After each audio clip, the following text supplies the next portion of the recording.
Muy bien, buenas noches con todos. Vamos a iniciar con la sesión del día de hoy, Lo último será ya. donde vamos a tocar dos temas que son complementarios a la elaboración del proyecto de investigación, que en realidad son más el sustento mediante el cual yo voy a elaborar mi proyecto de tesis, ¿no?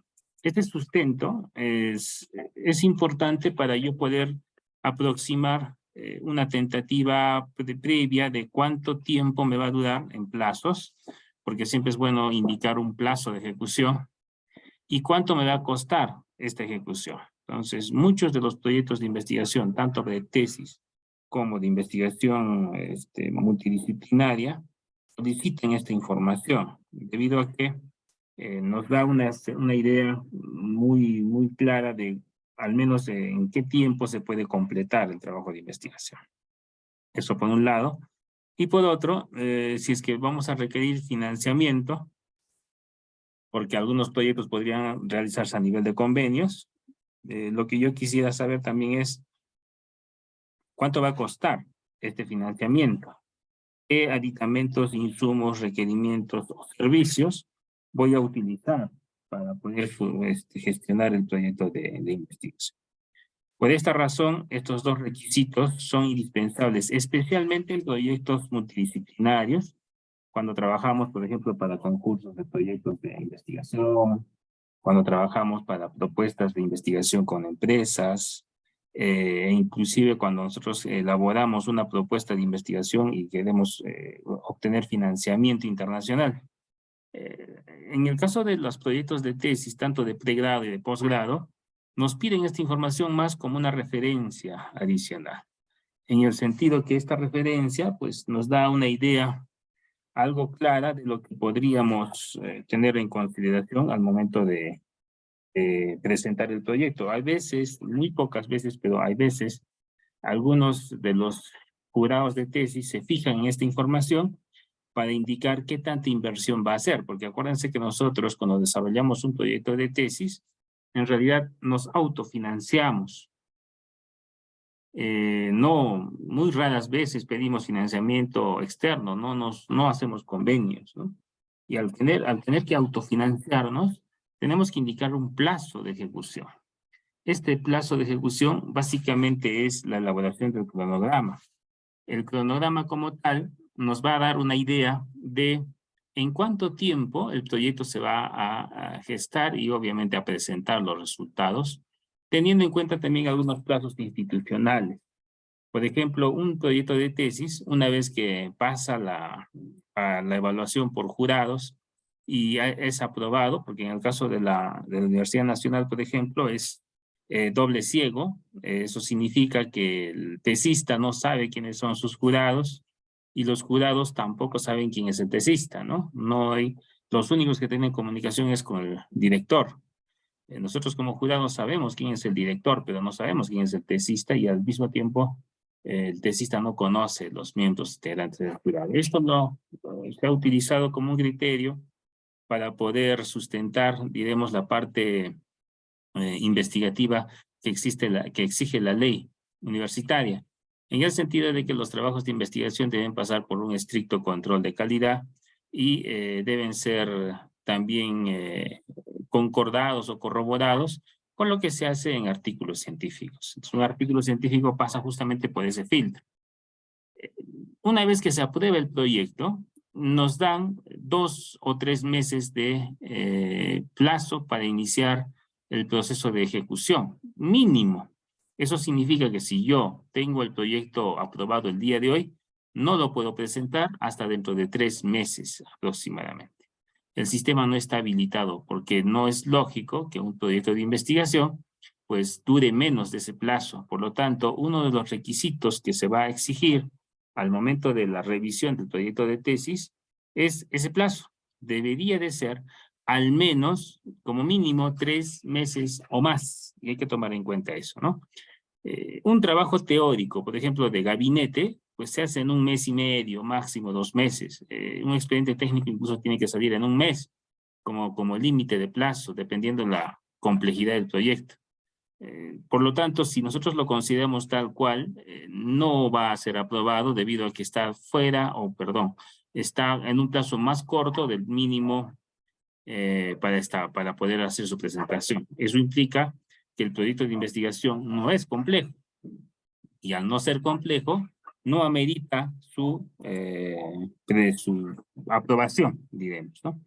Por eso es que es tan importante esta sección, debido a que yo voy a dar una primera impresión de cómo voy a trabajar mi proyecto de tesis. Antes de eso tengo que tener en cuenta dos cosas.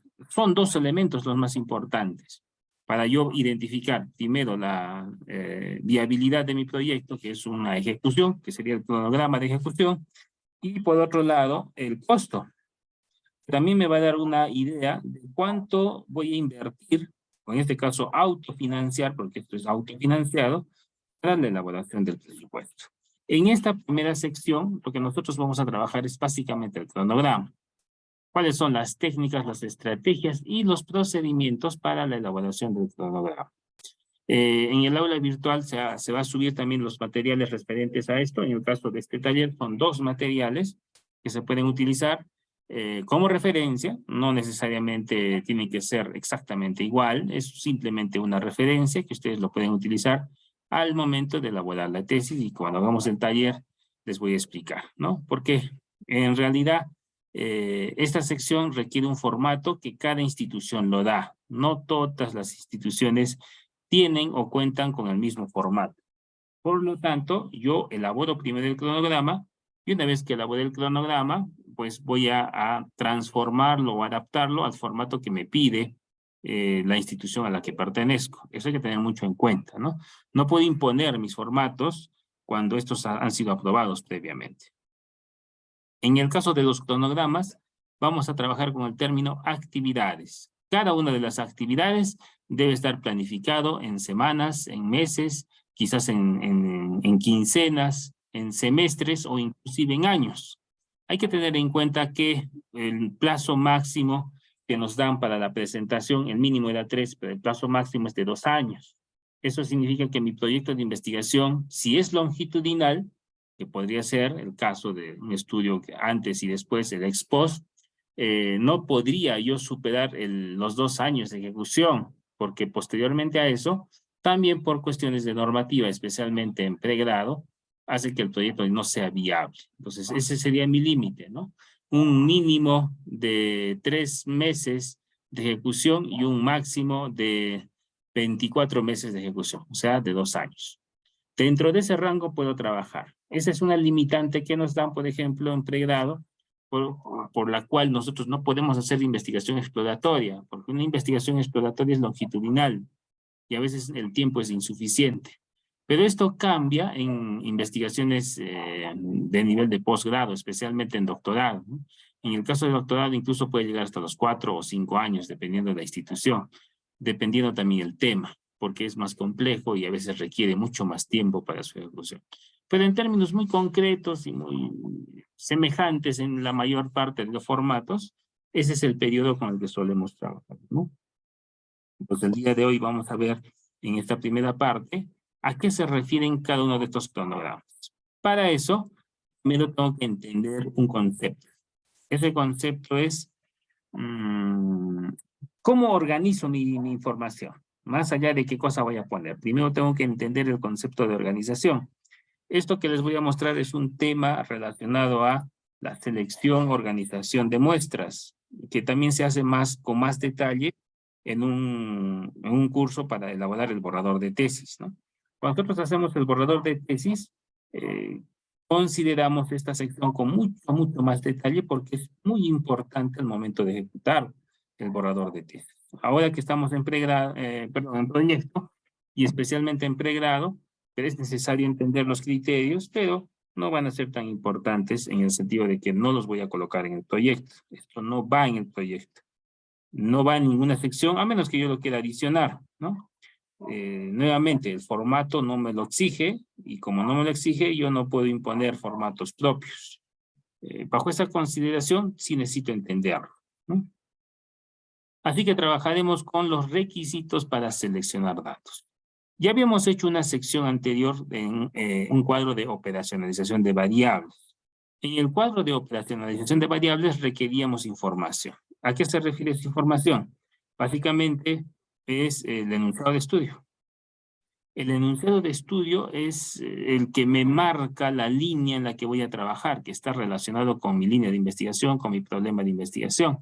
El enunciado de estudio tiene los elementos, 5 elementos importantes que identifican tanto el propósito, las variables a estudiar y al objeto a estudiar, que son los más importantes, ¿no? El espacio y el tiempo pueden ser excluidos dependiendo de del uso que le puedo dar a mi investigación o de la inferencia que puedo dar en mi investigación. Si es muy común y puedo hacer el mismo trabajo, los mismos resultados, aplicarlos en otras áreas geográficas o en otras zonas, e inclusive en tiempos diferentes, no es necesario considerar estos dos últimos componentes. Otro elemento que es importante es la parte metodológica. Acuérdense que nosotros hemos trabajado diferentes tipos de investigación, ¿no? Que parecían extensos. Teníamos siempre su contraparte. Por ejemplo, uno de los más conocidos, investigaciones cualitativas e investigaciones cuantitativas. Tenían que cumplir 3 requisitos. El primer requisito era que eran exhaustivos, que siempre debería de haber un tipo de investigación que se ajuste a mi proyecto o a mi idea. El segundo requisito era que sean excluyentes. Si mi trabajo entraba en un rubro o en un grupo, automáticamente se excluía del otro. Ese criterio no cumple la investigación mixta, por ejemplo. Y la tercera consideración, que también es muy común y sería recomendable, que existe el concepto de parsimonia. El concepto de parsimonia es como el yin y el yang, es el blanco y el negro, ¿no? El sí y el no, el día y la noche. O sea, hay un opuesto a cada una de las investigaciones. Una vez que hemos tenido claro esto, pues tenemos, por ejemplo, las investigaciones cualitativas y cuantitativas, cumplen ese requisito. Una está relacionada a lo que son características, la cualitativa, y la otra que está relacionada a lo que son cuantificaciones o estimaciones puntuales, números básicamente en la de ingeniería. Tenemos las investigaciones descriptivas y analíticas. No debíamos confundir esto con el nivel descriptivo, no era lo mismo. La investigación descriptiva es univariada y dentro de ellas están los dos primeros niveles, exploratoria y descriptiva.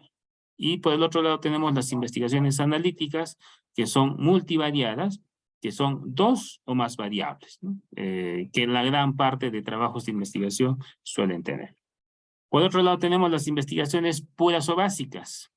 La pura o básica es la que busca el concepto inicial, solo trabaja con muestras pese a que se hacen investigaciones experimentales.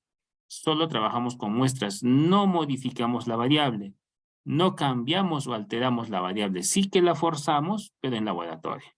Y su contraparte, las investigaciones aplicadas, donde sí modificamos la variable en términos ya más extensos y obviamente solucionamos el problema definitivamente.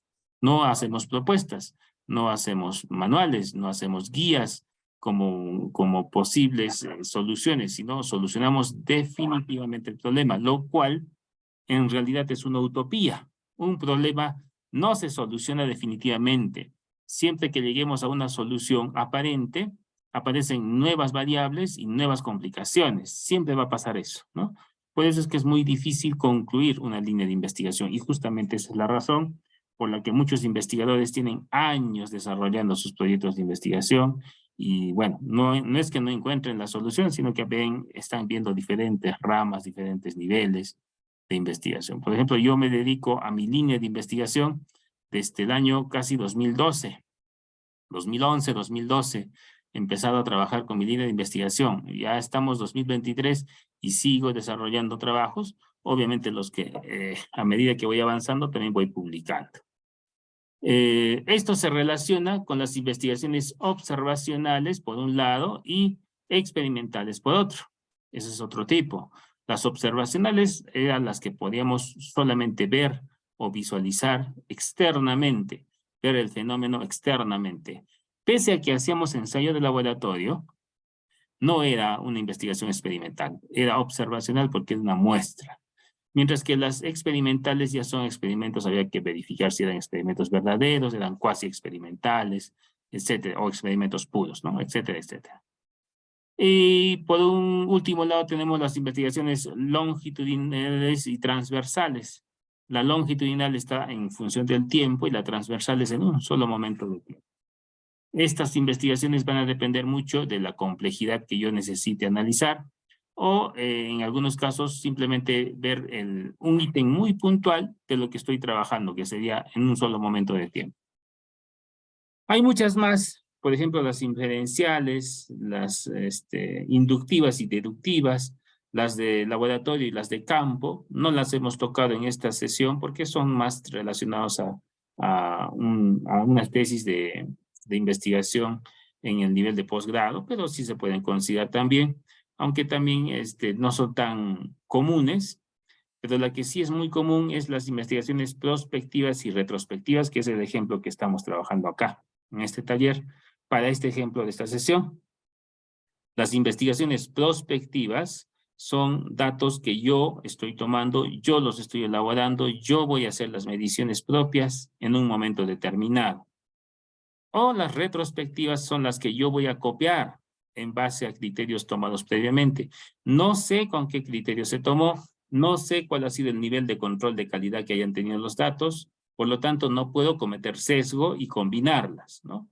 Porque si yo las combino, pues podría cometer un error, el famoso sesgo de información, en el que al no saber qué criterio utilizaron para hacer una medición previa, probablemente las mediciones que yo haga sí tenga un criterio propio, entonces no van a coincidir, porque esa variable del criterio también influye en la medición.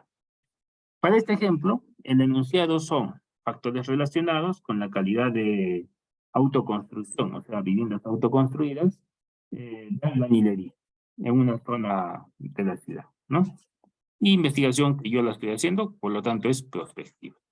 Necesitamos una matriz. Esta matriz es nueva, pero se relaciona con las que ya vimos en la sección de matriz de operacionalización de variables. ¿Qué tiene de interesante esta matriz? Tiene una primera columna que ya hemos trabajado y que cada uno de ustedes ya debe tener definido también, que son las variables. Y acuérdense que la que aparece en el fondo de la tabla, o sea, al final de la tabla, esa es la variable de estudio, es la variable que no va a cambiar, ¿no? La variable que es a la que estamos trabajando. En nuestro caso es la que aparece en nuestro enunciado, tecnología constructiva.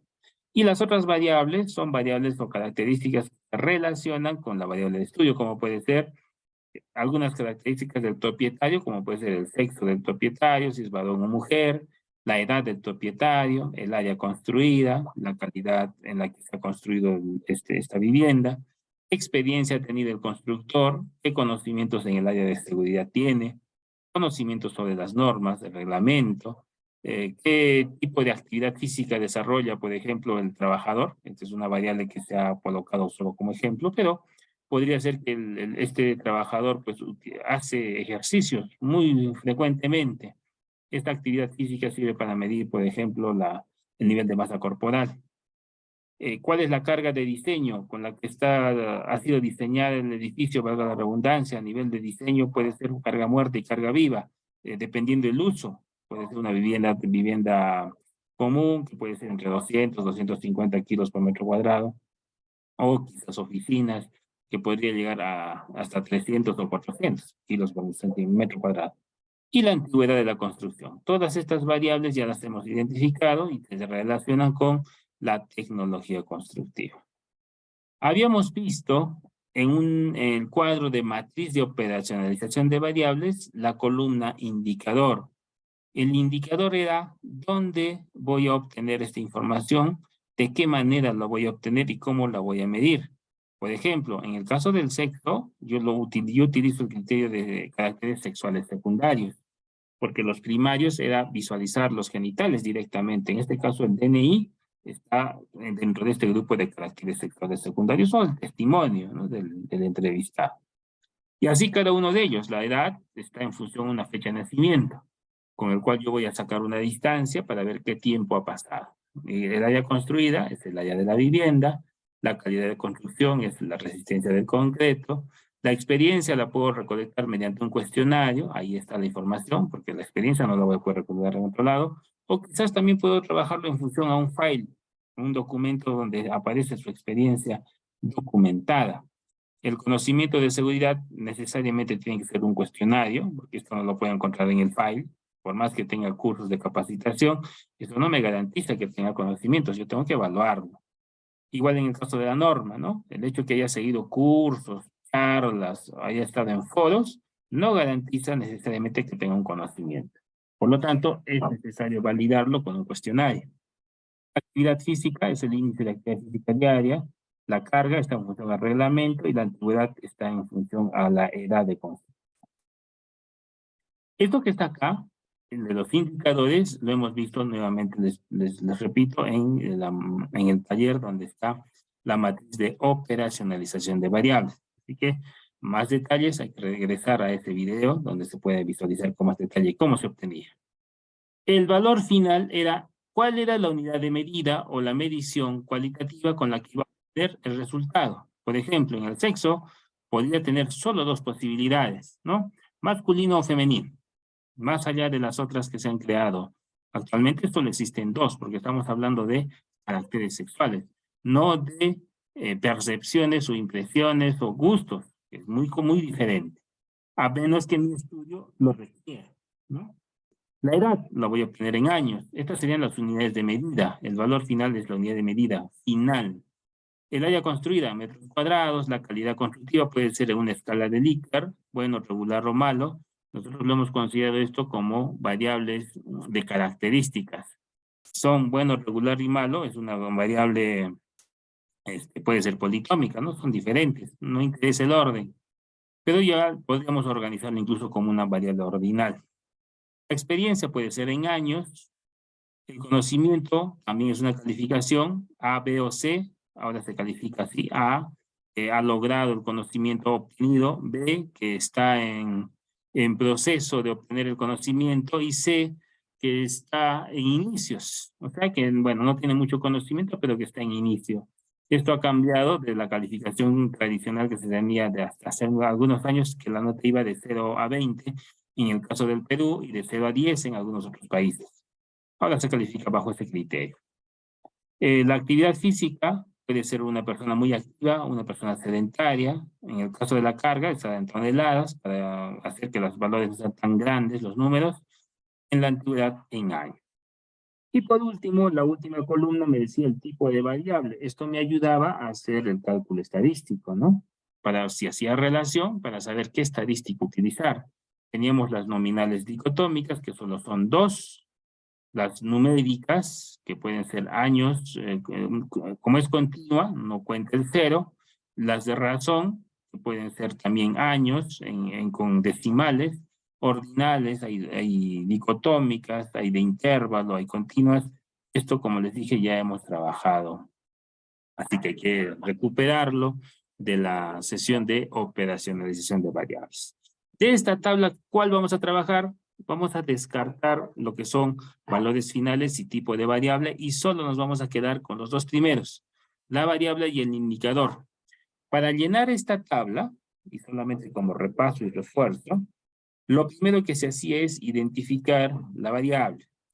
Lo segundo que se hacía es determinar el valor final. Una vez que yo tenía el valor final, lo tercero era justificar dónde lo voy a encontrar. Y por último, identificar el tipo de variable. Ese era el orden. Además, iba de abajo hacia arriba. Ese era el orden. De todo eso que ya hicimos, voy a rescatar solamente los dos primeros, tanto la variable y el indicador, y voy a colocar nuevas columnas. Como les dije, si mi trabajo quiere ser más detallista, en realidad en el proyecto no va. No, esto no va en el proyecto, esto va más en el borrador. Cuando yo voy a ir a la sección de recolección de datos o sustento de recolección de datos, que sería el borrador de tesis. A esta variable que ya se identificó y a este indicador que ya se identificó, voy a adicionarle la técnica de recolección de datos y el instrumento. ¿A qué se refiere con técnica? La técnica es qué tipo de características, tanto lógicas o intuitivas, en base a investigaciones previas, voy a utilizar para recolectar esta información. ¿Cómo lo voy a hacer? Y el instrumento es cuál va a ser ese elemento que podría ser un instrumento de laboratorio o incluso un instrumento documental o incluso una persona, porque a veces un instrumento puede ser una persona, un encuestador, va a utilizar, ¿no? Veamos rápidamente esto con un ejemplo. Por ejemplo, para lo que es el sexo del propietario o el sexo de la persona, a la técnica de recolectar o de visualizar en el DNI si es masculino o femenino, hombre o mujer, a eso se le llama técnica de documentación. Porque voy a revisar documentos, en este caso un DNI, un documento nacional de identidad, y en base a esa revisión yo voy a hacer la medición. En el caso de la fecha de nacimiento, del mismo modo, yo voy a recolectar la fecha de nacimiento, puede ser en un acta de nacimiento, puede ser en el mismo DNI, y me ayude a recolectar esa información. En el caso del área construida, yo voy a observar, no voy a visualizar planos, aunque también podría ser esa, ¿no? Yo podría tener planos a la mano, y en ese caso la técnica sería documentación. Pero como yo quiero cambiar un poco este formato y quiero decir que yo mismo voy a hacer la medición, la otra es que yo me vaya a campo y en campo directamente yo haga mis mediciones. Acuérdense que mi tipo de investigación es prospectivo. Fuera retrospectivo, pues revisaría planos. En este caso no, yo hago mis propias mediciones, así que esa es una técnica de observación. En el caso de la verificación de la resistencia del concreto, que es en laboratorio, voy a agarrar la briqueta, voy a llevarlo al laboratorio, voy a hacer la rotura de briquetas y determinar la resistencia a la que ha fallado. Eso también es una técnica de observación. En el caso de los cuestionarios para la experiencia, eso es una entrevista, porque yo le voy a entrevistar y le voy a decir, a ver, cuánto tiempo ha trabajado, dónde ha trabajado, y de paso también voy a combinar esto con documentación, que vendría a ser el file, podría ser entrevista y documentación. En el caso del cuestionario para ver conocimientos, del mismo modo, aunque es un cuestionario de preguntas, donde yo verifico conocimientos, a esa técnica se le llama entrevista. Y en el caso del cuestionario de conocimientos, cuando yo podría de alguna manera ver qué conocimientos tiene, más allá de lo que es seguridad, la otra opción también es la encuesta, donde voy a recolectar una opinión, ¿no? Más allá de una calificación, una opinión. Así que tengo esas técnicas, tanto la entrevista como la encuesta como un elemento fundamental.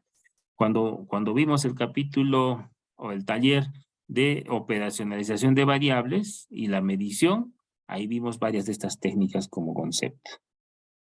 En el caso de los índices de actividad física, este es un índice que se mide en función a el volumen de masa corporal, la talla, la edad, así que es un elemento psicométrico, ¿no? Esto ya está definido. En el caso del reglamento, del mismo modo, son valores que ya existen, están normados, y al estar normados también es psicometría.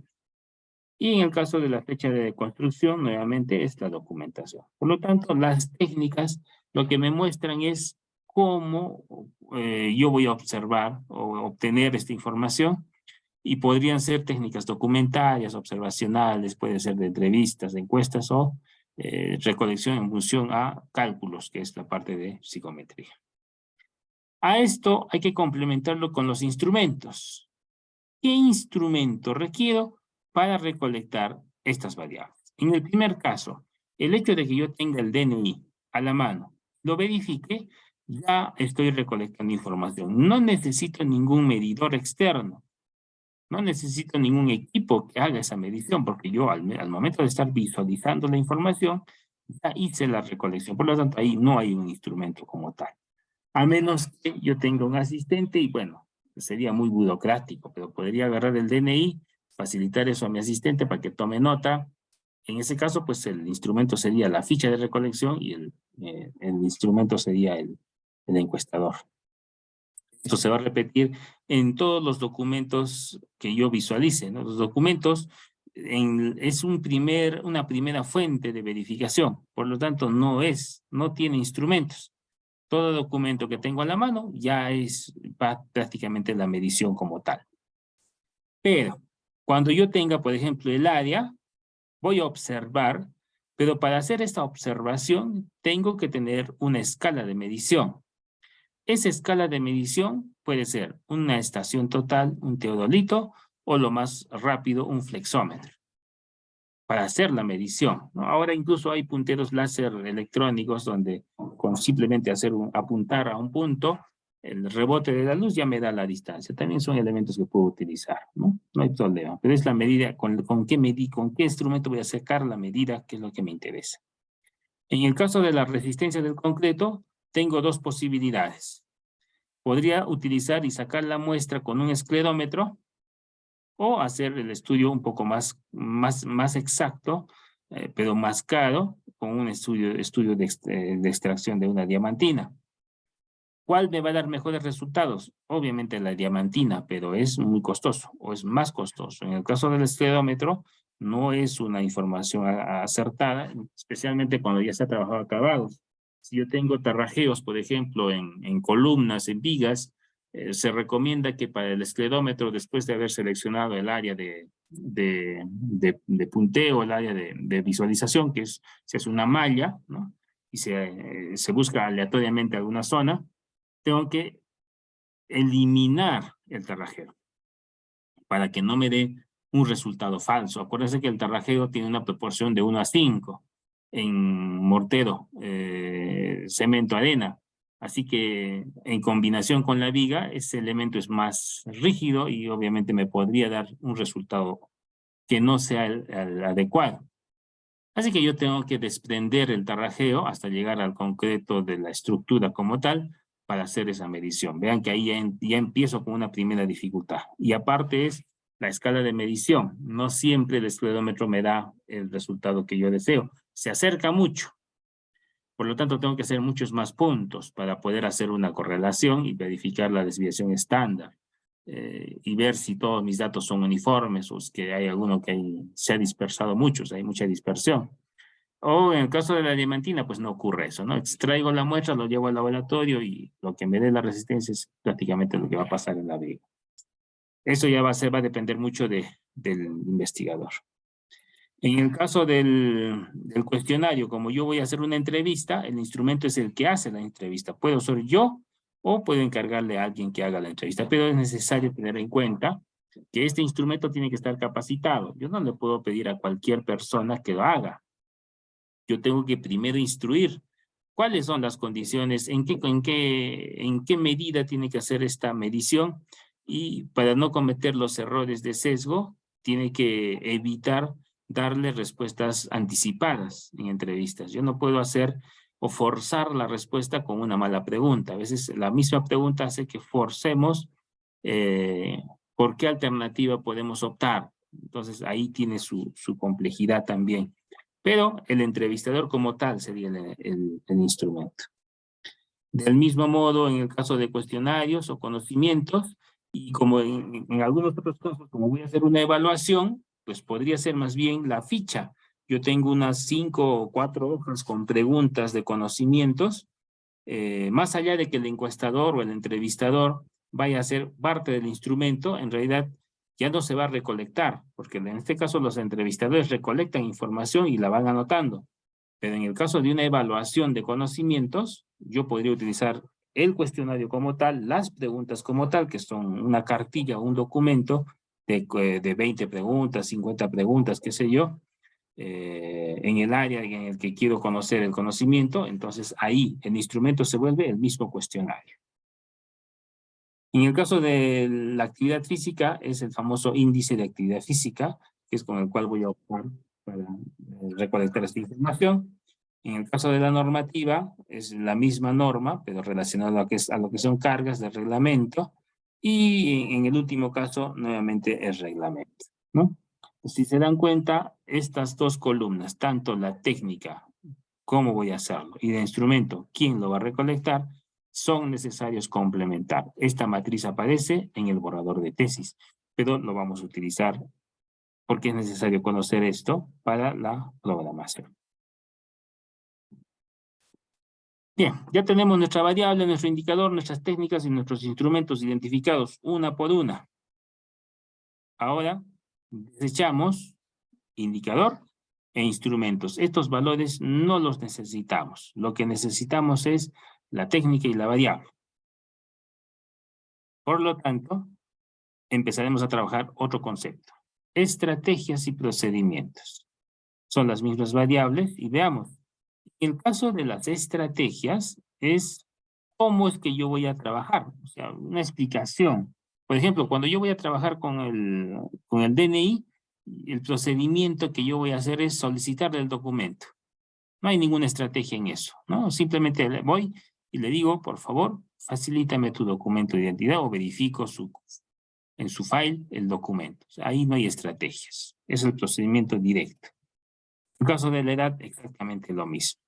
En el caso del área de construcción, la estrategia va a ser medir un polígono, identificar las aristas del polígono para poder hacer la medición. Y el procedimiento es, pues primero me voy a ubicar en la zona de trabajo. En segundo lugar, hago una medición rápida de los polígonos, identifico con estacas, con puntales, cada uno de los vértices. Luego empiezo a hacer la medición y controlo que que el flexómetro no tenga un pandeo para posteriormente hacer quizás una corrección, verifico la temperatura del ambiente porque puede haber dilatación térmica. ¿Qué cosas son procedimientos? Es una explicación a detalle de cómo voy a hacer la medición. Y por eso alguien seguro que preguntará, pero ingeniero, ¿y por qué hacemos una explicación a detalle de cada uno de estos puntos? Por un lado, todo el trabajo de investigación tiene que tener una característica. Esta característica es que debe ser repetible. O sea, mi trabajo de investigación debe poderse repetir en otras áreas, en otras zonas, en otras realidades y en otro tiempo. Y para yo poder repetir, necesito tener la estrategia con la cual se ha hecho la medición previamente. Este es el error que se comete cuando yo me copio información.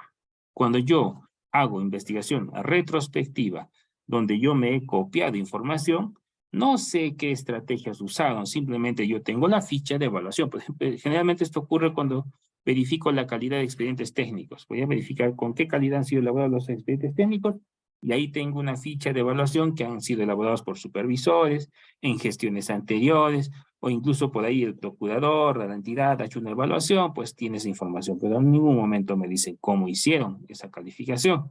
Simplemente le ponen un punto, le dicen que estaba bueno, estaba regular o estaba mal. Pero cuando yo haga mi proyecto de investigación, yo sí debo tener un criterio bien definido para poder identificar cómo voy a hacer mis mediciones. Esto que estamos haciendo acá no va en el proyecto de tesis, va en el borrador.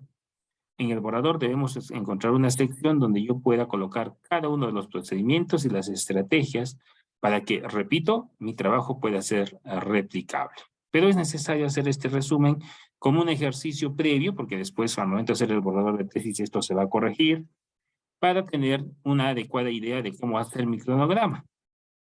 Por ejemplo, si quiero trabajar la calidad constructiva, la estrategia es pues verificar esta calidad.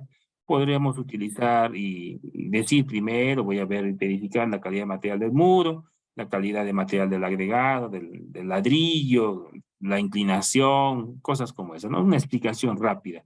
Esta última columna de procedimientos es básicamente una explicación idealizada, que tampoco lo voy a usar, lo que yo voy a usar es la estrategia. En el caso de la experiencia en construcción, voy a ir al domicilio del maestro de obra que estoy encuestando. Una vez que esté en el domicilio, pues haré un itinerario.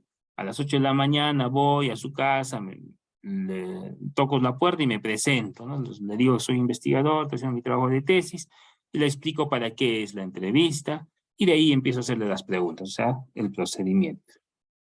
En el caso de los conocimientos, puedo hacer un conocimiento en función del proceso constructivo mediante una encuesta, puede ser en obra.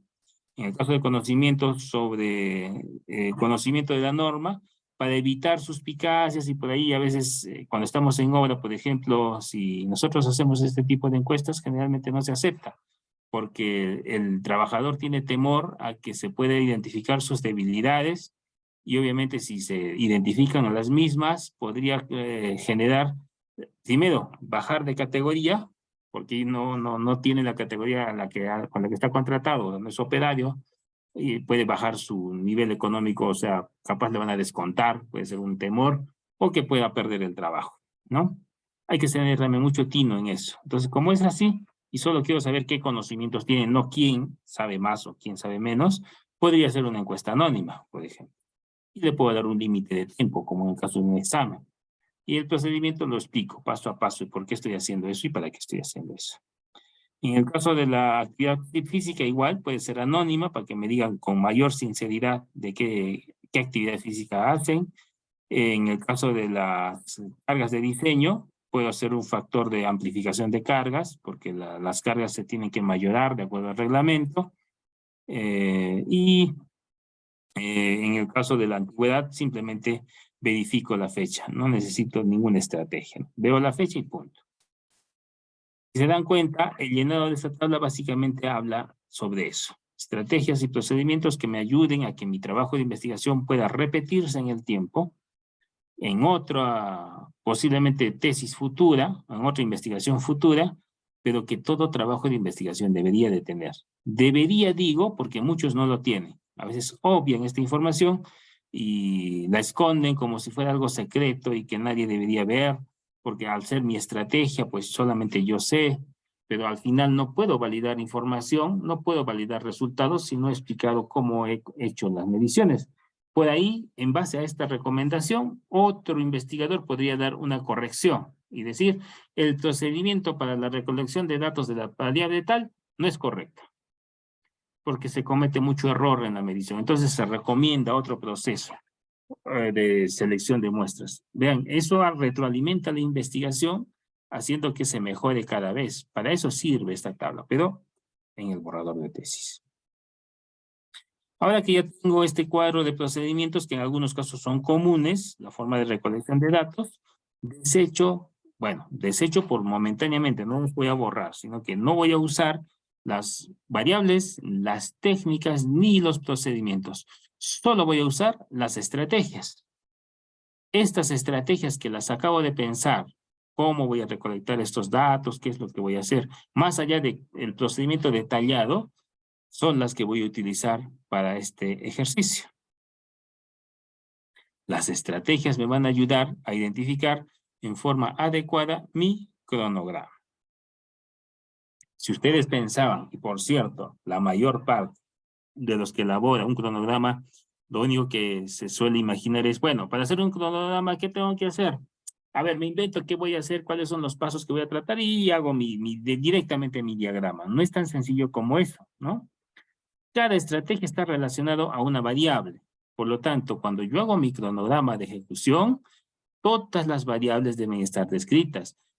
Muy raro, y ahorita vamos a ver en el archivo y el ejemplo, que se trabajen otras variables que no han sido consideradas. Y es muy común que en algunos proyectos de investigación, cuando se llega a esta parte, a veces se inventan, ¿no? Quizás a veces sin intención de falsear información, sino por hacerlo rápido, ese rato se les ocurre y se inspiran nuevas cosas que a veces ni siquiera mencionaron a lo largo del trabajo. Por lo tanto, tiene que haber coherencia entre las estrategias que voy a utilizar, las variables que estoy analizando y todo mi proyecto. Estas estrategias las vamos a trabajar en un formato. Aquí está, por ejemplo, el formato, ¿no? Tenemos una primera columna. Acuérdense que esto es un formato, no es un formato oficial en el sentido de que siempre tiene que ser de esta manera, pero es un formato que se recomienda para que la información sea fácil de observar, fácil de verificar y obviamente se pueda ser entendido por el jurado de tesis o por cualquier otro que quiera replicar nuestro trabajo de tesis. Les coloco una primera columna donde pongo un identificador, pueden ser con números romanos para las secciones o los títulos importantes, y con números arábicos todo lo que son las estrategias. Coloco otra columna de la duración. Esta duración yo la voy a aproximar en función a cuánto creo que me va a durar, o cuánto creo que va a durar recolectar información de cada una de estas estrategias, ¿no? En todos los casos aparece un mes. Y en la parte superior aparece el cronograma. Como es en meses, está numerado del 1 al 12. La medición y la verificación de la calidad, pues lo hago en el mes número 2. La visita domiciliaria lo hago en el mes 3. El test de recolección de datos también, la encuesta también. En el mes 4 hago la parte psicométrica, verificación del reglamento. Y las técnicas de construcción lo voy a hacer a lo largo, entre los meses 2 y 5. entre los periodos 2 y 5, voy a constantemente recolectar esta información. No es en un solo momento, sino en varios momentos para ver procedimiento constructivo, técnicas, etcétera, etcétera. Esta estructura yo le pongo en colores para que ustedes lo identifiquen. En realidad, cuando ustedes presenten este cronograma, hay que obviar estos colores, ¿no? Que están acá de amarillo, de medio rosado, rojo. Hay que obviarlos porque a veces el formato tiene que ir un poco más limpio, no con tanta identificación, porque en realidad esto es solamente para que ustedes se den cuenta qué es lo que estamos trabajando. ¿Cuáles son los pasos para elaborar la planeación? Los pasos para elaborar la planeación son los siguientes. Primero, tengo que listar las actividades en una columna. Segundo, necesito identificar en qué tiempo aproximado, porque al final yo soy el que voy a ejecutar el trabajo, voy a elaborar o recolectar esta información. Esto lo debo calcular. Cada actividad debe ser calculada en base a un criterio. Y este criterio es el que yo voy a utilizar al momento de desarrollar mi tabla. Voy a indicarle estos tiempos en forma de barras. Este diagrama de barras tiene un nombre, se le llama Gantt. Entonces yo voy a utilizar el diagrama de barras Gantt para la elaboración de mi cronograma. Algunas veces, en vez de trabajar con diagrama de barras, trabajan con X, ¿no? Es lo mismo, no es que esté mal, aunque yo prefiero trabajar con diagramas de barras Gantt, porque al menos nosotros en el área de ingeniería hemos trabajado y trabajamos constantemente con este formato. Al hacer expedientes técnicos y al haber hecho nuestros trabajos en la universidad, siempre hemos hecho un curso que es programación de horas, así que el diagrama Gantt no nos es desconocido. Pero en algunas otras especialidades que podría ser quizás arquitectura, ingeniería química, ingeniería medioambiental, a veces no usan estos criterios, así que ahí podríamos usar algunas X's y cada X puede significar un periodo de tiempo. Es lo mismo, ¿no? Pero en nuestro caso vamos a uniformizarnos a esta metodología. Vamos a reordenarlo en forma cronológica, vamos a ajustar tiempos o secuencias de estas actividades para poder trabajar. Existen varios tipos de cronogramas que podemos utilizar como recomendación. Por ejemplo, tenemos los cronogramas tipo PI, donde solemos identificar en una sola imagen qué actividades se van a trabajar con en mayor tiempo y en menor tiempo. Por ejemplo, acá la que está de color celeste es una medición. La que está en color azul, claro, es una parte de medición secundaria y la que está en tercer nivel son la medición de los valores más altos de la gerencia. Yo quisiera recolectar información en una empresa, por ejemplo, o en una obra, podría ser por categorías.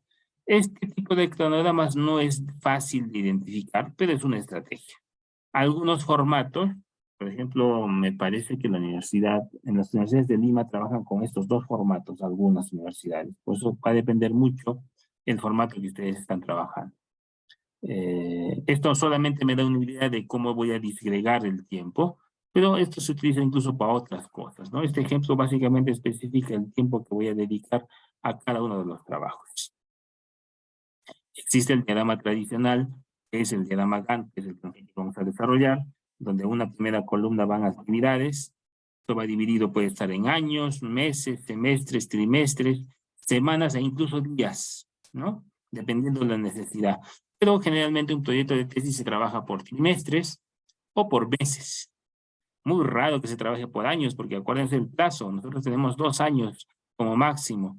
Así que si fuera por año, solo tendría 2 columnas, lo cual no estaría bien. Tendría que dividirlo en 2 columnas de 12 meses, o al menos 2 columnas de semestres o trimestres, para que no sea tan pequeñas las columnas. Lo que está en color gris es justamente lo que se muestra en las zonas de ejecución. Es lo que yo voy a trabajar con ustedes. Este diagrama tradicional es el diagrama Gantt, que depende mucho de las actividades y de los plazos. Se identifica en un sistema de barras. Y me es fácil identificar esto porque es una forma rápida de hacer un seguimiento. Para saber si en el mes 5 estoy trabajando, ese es el mes 5 y la semana, porque cada mes tiene 4 semanas, ¿qué actividades debía estar? Por ejemplo, en el mes 5 yo debía estar ya en levantamiento de encuestas, recolección de información en computadora, quizás en un programa de software, y introduciendo datos al programa.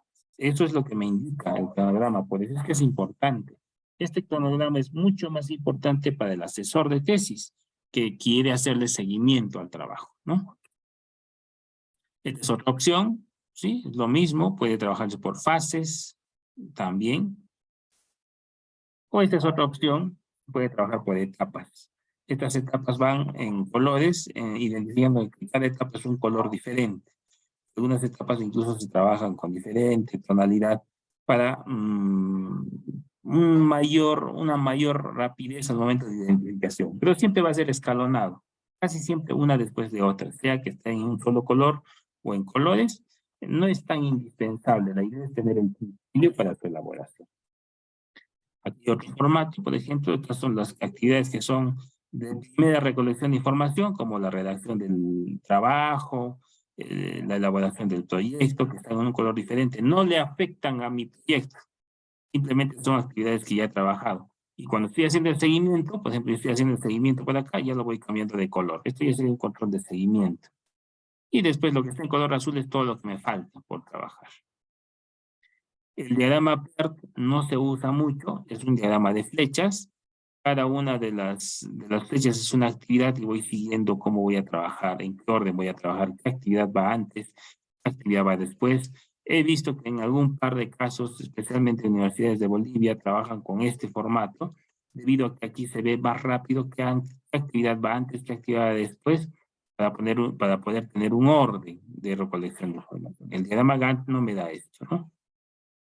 Ahí están algunos cálculos en el diagrama PERT para identificar holguras. La holgura es si tengo tiempos disponibles o no, y para poder identificar el tiempo de ejecución de la actividad. Por lo tanto, nosotros podemos usar la hoja de cálculo que les estoy facilitando, o les vamos a trabajar ahorita en el taller, o podemos utilizar un programa para hacer esto. Es un software, el famoso Project. El programa Project trabaja 3 elementos al mismo tiempo. Primero, hace un sistema escalar en criterio Gantt, que son las barras de color azul con escalas. Si ustedes se dan cuenta, tiene una fecha de inicio y una fecha de finalización. Todas están con escalas. Hace una segunda consideración, que es el diagrama PERT, o sea, combina el diagrama PERT, donde coloca flechas, que me indica qué actividad va antes, qué actividad va después y cuál es la sucesión de las mismas, ¿no? Y hace una tercera consideración, que a veces en investigación no es necesario hacer, pero se suele identificar el CPM. El CPM es la ruta crítica o las actividades más críticas. En este caso, la recolección de información. Si yo me retraso en recolectar información, todo mi trabajo de investigación se retrasa, ¿no? Aquí tenemos la bibliografía, las propuestas, la recolección de datos, el análisis de resultados y los informes finales. Este sistema también lo puedo utilizar en un programa, en un software que se llama Project, para poder acelerar información. En realidad, al ser el Project es un taller diferente, es un programa, por lo tanto requiere de muchas más habilidades, tiempo, y es un curso diferente, ¿no? Cuando no se tiene claro cómo elaborar el diagrama de barras, podríamos optar por hacer ese curso también. En nuestro caso, yo les voy a presentar una herramienta mucho más rápida y que se acomoda al formato, porque esto de acá no se acomoda a los formatos de los proyectos de investigación, pero sí lo puedo poner. Pero quizás una observación sea que no estoy cumpliendo con el formato que me pide la institución a la que pertenezco. Vamos a ir a la hoja de trabajo. Aquí vamos a tener que pensar en 2 formatos. Uno está en un archivo en Word, el otro está en un archivo en Excel. Primero trabajaré el archivo en Word, que es el taller 22.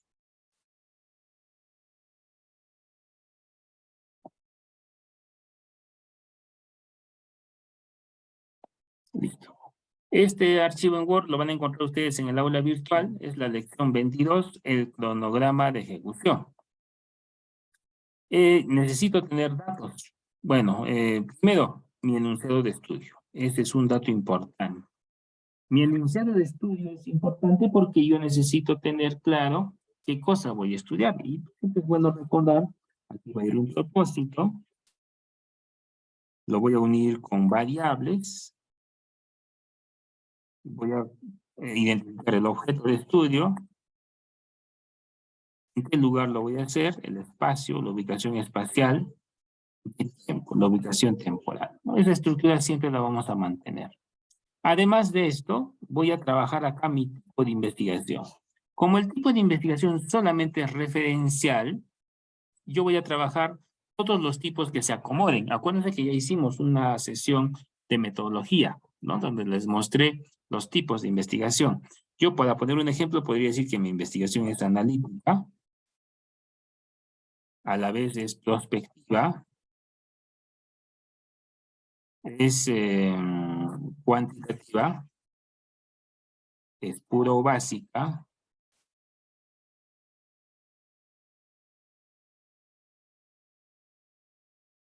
y transversal. Pueden haber muchas más, pero todas estas se acomodan a mi trabajo, ¿no? Analítica porque tiene más de 2 variables, prospectiva porque yo voy a medir, cuantitativa porque voy a hacer cuantificación puntual, puro básica porque el nivel de investigación no es aplicada, y transversal es porque lo voy a hacer en un momento de tiempo. Entonces, todo esto ya lo hemos visto en el taller correspondiente. Para más referencias, repítanse al taller para que ahí les explico con mucho detalle de qué trata cada una de estas. Y también necesitamos nuestra identificación de la matriz de operacionalización de variables, que ya lo vimos en un taller. Estas dos que están en color naranja, al estar en color naranja, ustedes las van a copiar. Ya existen, ya se tiene esa información. No hay nada que hacer ahí. Ya la hemos trabajado con detalle.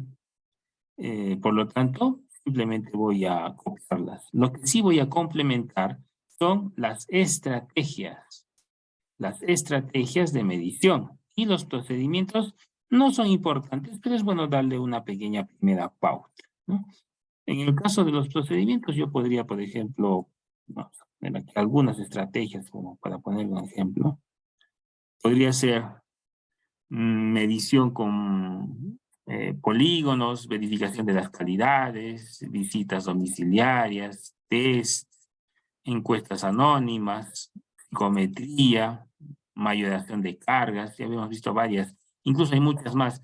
Y estas estrategias dependen de las variables, ¿no? No están hechas al azar. Y el procedimiento simplemente es el cómo lo voy a hacer. Ustedes, ¿cómo lo haré? Ustedes, esta de acá, lo pueden ir haciendo para que al momento de hacer su borrador de tesis o al momento de empezar a ejecutar su proyecto de tesis que va a ser aprobado, tengan una idea clara de cómo se va a repetir. Esto a veces es importante porque en el tiempo yo me puedo olvidar, ¿no? Para este taller no es indispensable, pero necesito que ustedes, como parte del ejercicio, consideren el procedimiento muy rápido de cómo van a utilizar o aplicar cada una de estas estrategias.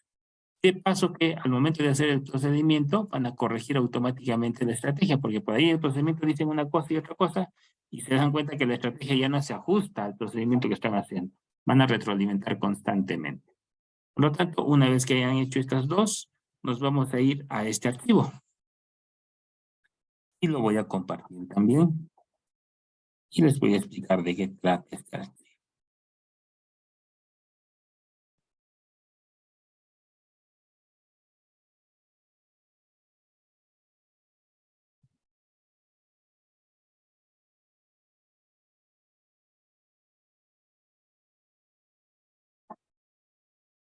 Este archivo lo van a encontrar ustedes en el aula virtual. Es una hoja de cálculo para que lo puedan utilizar. Ya les dije siempre, el trabajo que se les facilita o los documentos que se les faciliten para su uso personal. Eviten por favor subir esta información a las redes sociales. A veces estamos muy tentados de compartir información. En este caso la información es solamente para los que han optado por el taller. En realidad esto tiene un costo, ¿no? A ustedes no se les está cobrando ni un centavo por este formato porque está incluido dentro de los beneficios del curso. Pero si ustedes suben esta información a la internet, pues lo único que están haciendo es en parte no reconociendo los derechos de autor y generando pues piratería. Y a veces esto, al menos en mi caso, me perjudica también. Por eso les digo, úsenlo, pueden compartirlo con todo gusto, no hay ningún problema, pero eviten subirlo, por favor, al internet de esta información que se les facilita. Y en este formato. En una primera parte muestra el periodo. Esto yo lo voy a trabajar. Es el periodo con el que yo voy a trabajar. En una segunda parte aparece una memoria. Esta memoria la voy a copiar a mi proyecto de tesis. Cuando yo haga el cronograma, ¿sí? Cuando yo ejecute el cronograma, necesito colocarle un pequeño fundamento resumen al cronograma, una redacción resumen al cronograma. Esta hoja de cálculo lo que va a hacer es elaborarme esa memoria descriptiva de mi cronograma, pero cuando ya esté completo, ahora todavía no. En una tercera parte aparece el cronograma como tal, con esta opción. Una hoja de filtro, ¿no? Voy a ponerle por defecto seleccionar todo. Posteriormente voy a obviar esta opción que dice ocultar para solamente mostrar lo que me interesa. No voy a llenar toda la tabla, ¿no? Esto me va a ayudar para filtrar información. Secciones tiene mi cronograma, tiene una primera parte de revisión.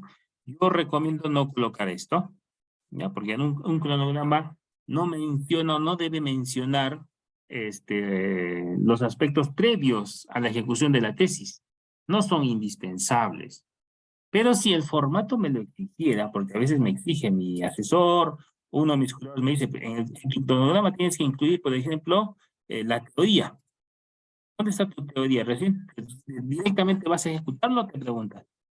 Ponle teoría, eso ya es un gusto, pues, del jurado. Particularmente bajo el método científico no va esto de acá. Pero si les dice, pongan teoría, le ponen esto de acá, vamos a leer la ahorita, ¿no? Pueden poner antecedentes y algunos otros más que pueden ir agregando, no hay problema. Una segunda parte habla de la ejecución y justamente aquí vamos a colocar las estrategias, las que acabamos de trabajar. Lo voy a pegar. A ver.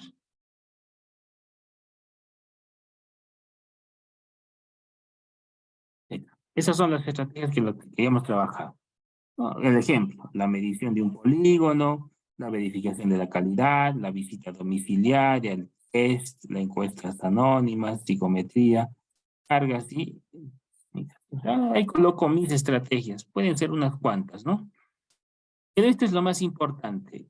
Cada uno de los objetivos operacionales, o sea, los objetivos secundarios, requiere que se identifiquen dentro del cronograma. Puede ser el objetivo 1, la visita a campo, la recolección de datos y el cumplimiento del objetivo. Pueden ser más, pero estas siempre tienen que estar. Por lo tanto, necesito identificar en mi cronograma siempre los objetivos. ¿Cómo voy a ir recolectando información para cada uno de ellos? Acuérdense que cada objetivo operacional, que sería secundario, tiene su propia variable, ¿no? Aquí hay otro grupo de actividades adicionales que pueden ser llenados. Aquí hay una sección de interpretación o análisis de datos. Esta última parte tampoco debo colocar, bueno, en realidad no se coloca porque un cronograma no me muestra cuándo hago mi borrador, cuándo presento mi proyecto, cuándo lo voy a sustentar. A veces lo ponemos así, ¿no? ¿Cuándo voy a sustentarlo? Esa información no es posible porque el proyecto pasa por revisión todavía. Así que el proyecto solo me debe mostrar cómo voy a ejecutar mi tesis, nada más. No, que por cierto también hay, cuando elaboré mi proyecto de tesis, cuando me lo aprobaron mi proyecto de tesis, y cosas como esa. Cuando hicieron el acta de aprobación de la tesis, igual acá, ¿no? Cuando yo me voy a graduar, cuando me dan mi diploma, cosas como esa. Entonces no van. Pero nuevamente, ¿esto por qué está entonces? Esto está porque algunos jurados, asesores, incorrectamente, digo yo, me piden esta información. Una observación. En su proyecto de tesis no dice cuándo va a presentar su borrador. Por favor, considérelo. No es lo correcto. Pero recuerden siempre lo que les he mencionado desde un inicio. No hay que pelearse con el jurado. Si el jurado te dice, pues aunque esté mal, hay que tratar de convencerlo con ayuda de nuestro director o asesor, y si aún así no lo podemos convencer, pues simplemente hay que darle el gusto. No hay otra opción. Pese a que sabemos que su recomendación a veces está, pues, es una información descabellada, ¿no? Ya. Entonces, ¿cómo llenamos el formato? Bueno, acá están los créditos, ¿no? Vamos a hacer lo siguiente. Nos vamos a la primera parte. Voy a hacerle un poco de zoom para que ustedes lo vean bien. Ahí. Acá donde dice el periodo de tiempo, escogemos cómo lo voy a trabajar. ¿Lo voy a trabajar en días? Trabajo en días. Esto de acá aparece, va a cambiar también al formato en días. Aquí está el programa en días, solo que tiene hasta el número 12 días nada más. No me conviene. Puedo trabajarlo por separado, ¿no? Puedo trabajarlo en semanas, que sería lo ideal, pero también es muy corto. Puedo trabajarlo, por ejemplo, en meses, que sí es lo adecuado. Meses sí son lo adecuados, ahí están los 12 meses. Puedo trabajarlo en bimestres, puedo trabajarlo en trimestres, en semestres e incluso años. Solo que aquí ya no viene al caso porque esto está programado para 12 años, lo cual no estaría bien. Dependiendo del formato que les dan, cualquiera de estas opciones pueden utilizar. Se suele utilizar con frecuencia mes. Así que yo lo voy a dejar en meses. Esto de acá les dije que no era necesario, pero para cuestiones del ejemplo voy a poner que en el primer mes voy a trabajar y voy a escribir el número 1. ¿Ya? En estas celdas que están en color blanco, van a escribir el número que les estoy pidiendo. Todo lo que está de color amarillo o rojo no se toca. Ese es el sitio del formato que les estoy presentando. Solo van a llenar lo que está en color blanco en todas. Acá dice rojo. Esas no las toquen. Eso va a ser automático. Ya no se preocupen de eso. Esa es la ventaja de este formatito que les estoy compartiendo. Entonces acá ponemos 1, cuando pongan 1 le pongo Enter y automáticamente se va a generar el diagrama Gantt para esa celda. Ya apareció el primer plazo de ejecución que sería un mes. Acuérdense que yo estoy trabajando en meses. Fueran bimestres, pues dice lo mismo, ahí está el primer bimestre. Y va a ir cambiando. Si fueran años, y ahí dice un año, lo cual hoy en un año no funciona, ¿no? Eso es para otro tipo de proyectos. Entonces, nosotros lo regresamos a mes. Listo. Ya está. Antecedentes, otros ya no lo voy a poner, solo voy a poner esto de acá. Teoría nada más, ¿no? Porque como les digo, esto no es importante. Me voy a ir a lo que sí me interesa, la ejecución del proyecto en función a las estrategias. Voy a alejarme un poco para ver el encabezado o mejor lo voy a dividir. A ver, creo que acá tengo esa opción de dividir ventanas. A ver, un momentito. Vista. Dividir. Ya. Eso para que se pueda ver el encabezado. Es lo que me interesa, es ver el encabezado. Ahí está. Ahí está. Listo. Entonces me voy a la parte de estrategias. ¿Qué cosas digo en estrategias? Que es la parte de ejecución del proyecto. A ver, esto lo dejamos ahí. Esto que dice ejecución del proyecto, no lo toco, está en amarillo. Lo que dice estrategias, no lo toco. Y digo, medición de un polígono. Eso en el primer mes todavía no lo voy a hacer. Lo voy a hacer en el segundo mes. Escribo el número 1 en el mes 2 y ya me salió el ítem 2, la parte de ejecución del proyecto. Me salió la estrategia y me dice que la ejecución del proyecto ya está durando un mes. La estrategia está durando un mes y esta sería la primera actividad, ¿no? En el mes 2. Verificar la calidad, también lo voy a hacer en el segundo mes. La visita domiciliaria lo voy a hacer entre los meses 3 y 4, ¿sí? El test de conocimientos lo voy a hacer en el mes 4. La encuesta anónima lo voy a hacer en el mes 4 también, incluso 3 creo, de 4. La psicometría en el mes 5. Las cargas la voy a identificar en estos 2 meses. Y la identificación de técnicas la voy a hacer a lo largo. Eso sí va a ir en todo. Si se dan cuenta, a medida que voy colocando el número 1, se va generando mi diagrama de barras. Ya me va dando un ponderado de duraciones y la sumatoria de esto es el máximo. O sea, ¿cuánto está durando cada una de estas acumuladas hasta el mes 6? Ahí está durando.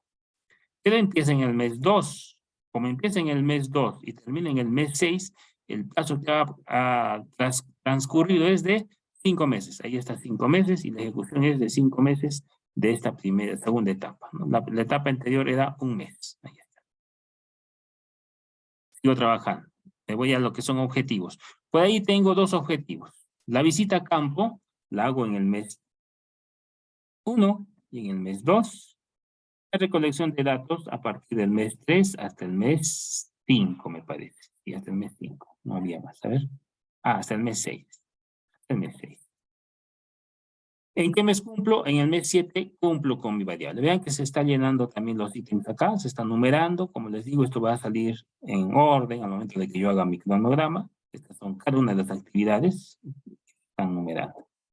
El objetivo 2, mi visita a campo, como es un segundo objetivo, no tengo visita a campo, tengo modelo. Esto puedo cambiarlo, ¿ah? Yo puedo poner modelo matemático 01, por poner un, puedo cambiarlo. Mi modelo lo voy a hacer recién entre el mes 6 y el mes 7.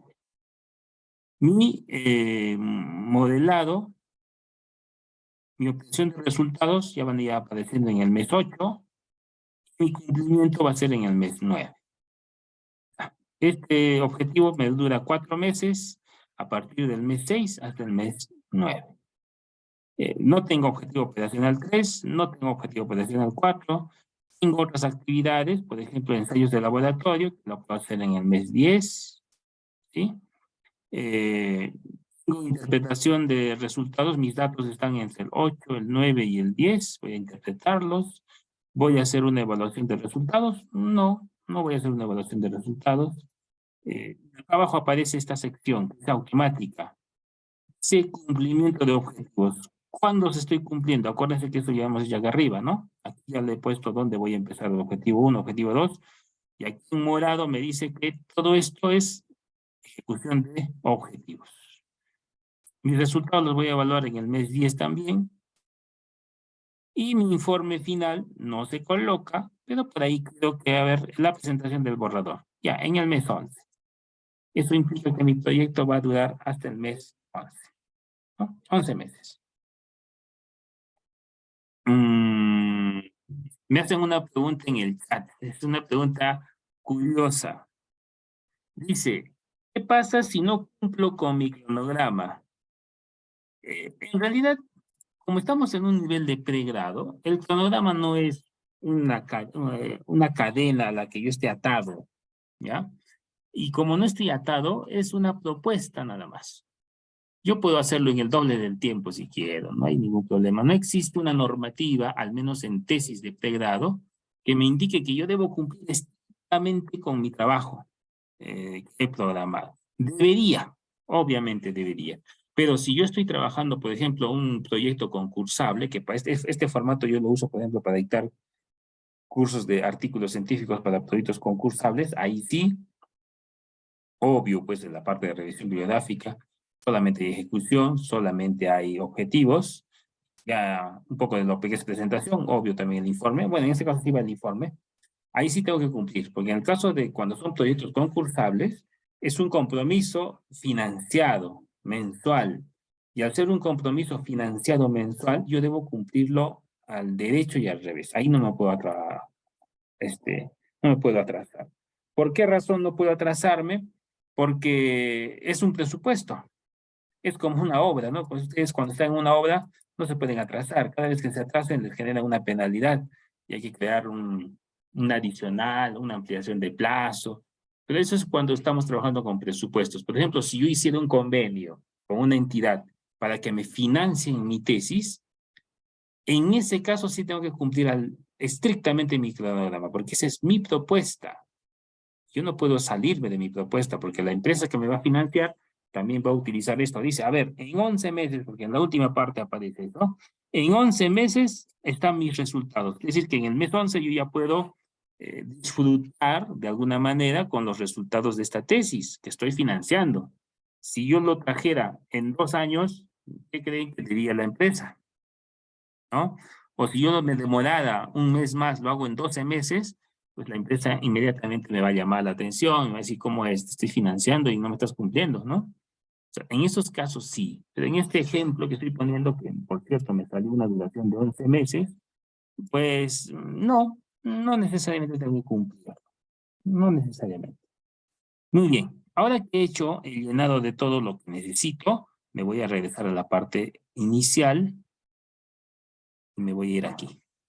justo donde estaba el ID del cronograma. Aquí hay una flechita, una sección que dice un filtro, y desaparezco esto que dice ocultar. Hago clic acá, este que dice ocultar lo dejo en blanco, aceptar. Ahí está mi cronograma corregido, sin vacíos, tal cual. Ahí está mi cronograma. Solo está mostrando lo necesario, no más de lo necesario. Una vez que he hecho esto, este cronograma lo puedo copiar. Miren acá, selecciono todo esto. Aquí, control C. Y me voy a ir a mi archivo en Word. Voy a compartirles el archivo en Word para que ustedes vean cómo sale en Word. El taller 22.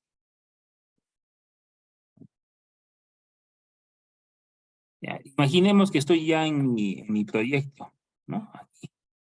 Y ahí le pongo pegar. Puedo pegarlo como tabla. ¿Sí? Está para el formato en Word.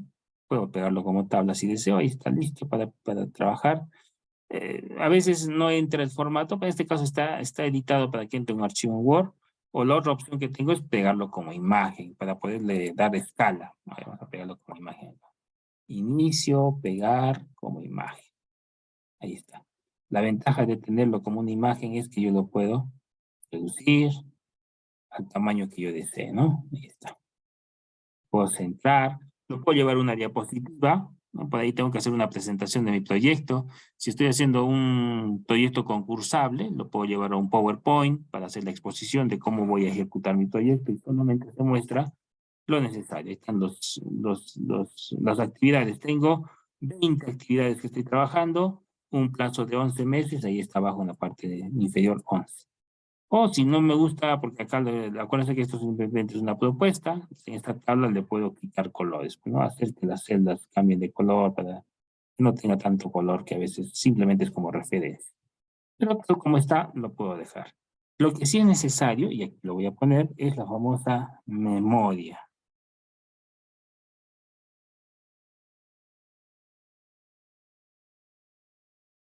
Esta memoria descriptiva es explicar este diagrama que acabo de elaborar en texto. ¿Cómo explico esto en texto? Más allá de simplemente esto es una visualización de un diagrama Gantt. Miren esto.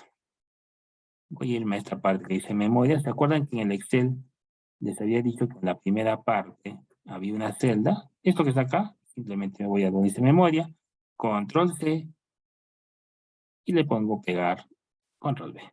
Listo. Ya está mi memoria.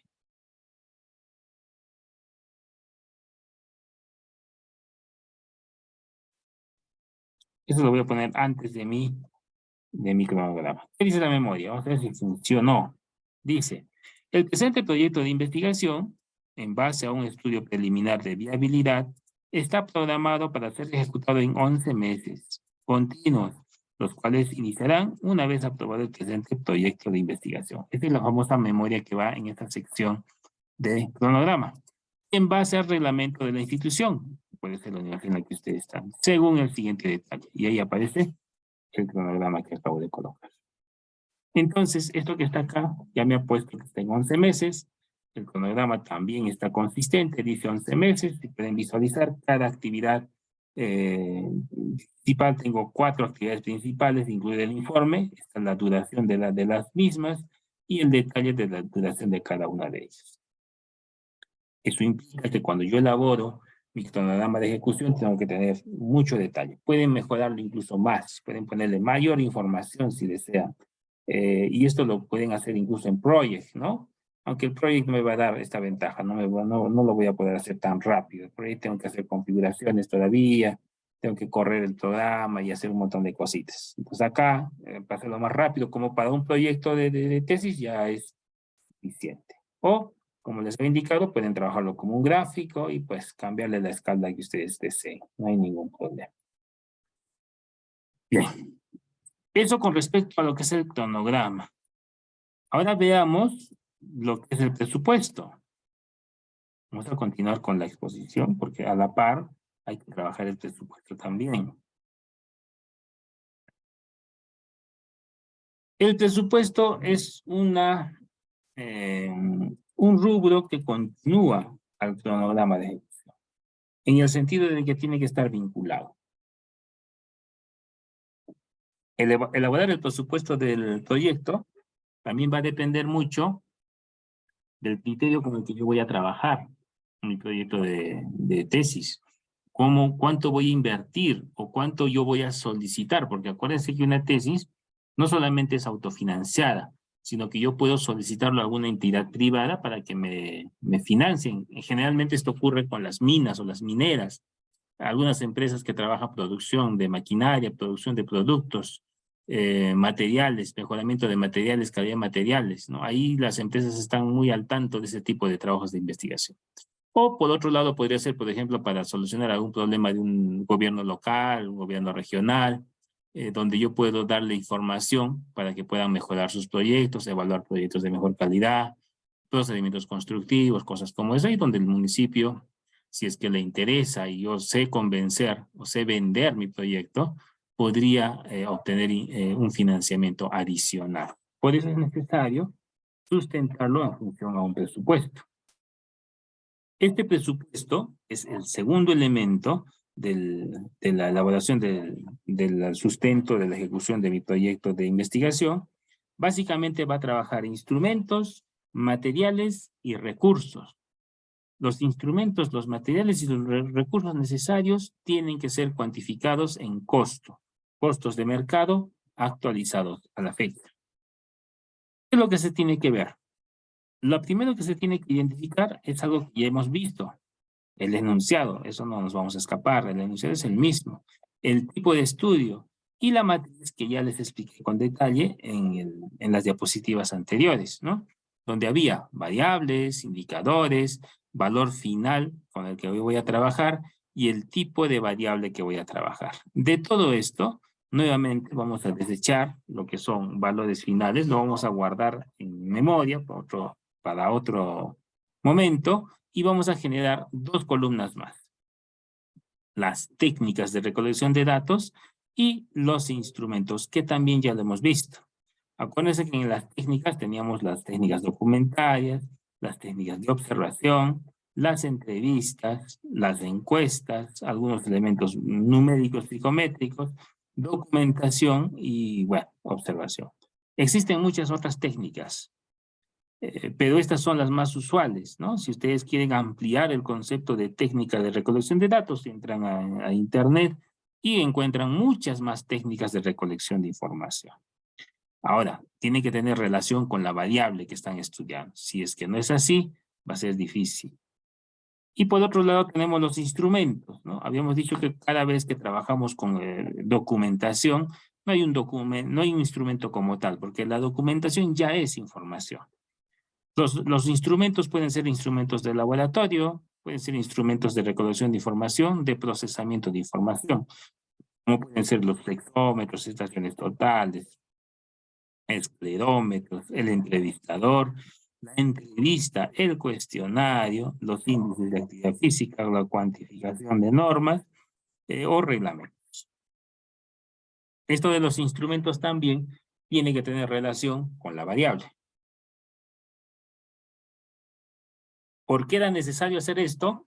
Porque aunque esto no va a ir en el proyecto, pues aunque podríamos colocarlo en un anexo. Acuérdense que los proyectos de investigación nos dan una opción, anexos. Y generalmente en el anexo lo que colocamos es la matriz de consistencia, que es un tema que vamos a trabajar también posteriormente. Podríamos colocar como un anexo número 2 estos cuadros, ¿no? Recolección de información. Sí se podría.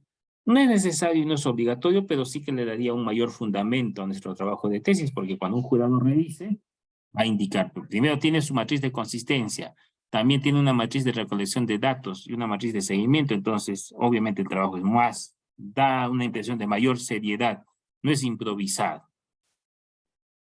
De toda esta información, tanto de las técnicas y los instrumentos, lo que debemos desechar son los indicadores y las técnicas. Acuérdense que las técnicas las he utilizado para el cronograma. Ahora voy a usar instrumentos.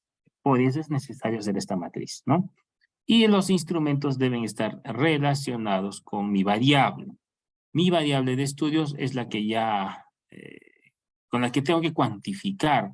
Y a veces también, y esto es muy común, vuelvo a repetir el caso anterior, suele haber que cuando llegan a esta sección, a veces dicen, a ver, presupuesto, ya se inventan lo que se les ocurra para justificar de alguna manera, y ponen movilidad, alimentación, impresión, y por ahí llenan un par de cosas más, tesista, asesor, chofer, quizás, ¿no? Y a ver lo que cuesta, por ahí un ensayo de laboratorio, o sea, no lo hacen en forma lógica, sino en forma, digamos, empírica para tratar de sustentar un poco el presupuesto, pero tengan en cuenta que el presupuesto también tiene su sistema de coherencia, tiene que ser coherente al proyecto como tal. Esto va a depender mucho para la aceptación de este proyecto, especialmente para el financiamiento, no tanto para la aprobación, porque como los jurados en algunos casos solamente lo ven en forma superficial, el jurado pues va a ver si es coherente, pero hasta ahí va a llegar. Pero si yo quisiera solicitar financiamiento a una entidad privada o pública que podría financiar parte de mi investigación de tesis, tengo que ser muy serio en hacer este trabajo, porque a ellos sí les interesa exactamente cuánto se va a invertir, qué beneficios van a tener, en qué tiempo se va a ejecutar para poder brindar este financiamiento. Al ser una empresa, su objetivo de la empresa es ganar.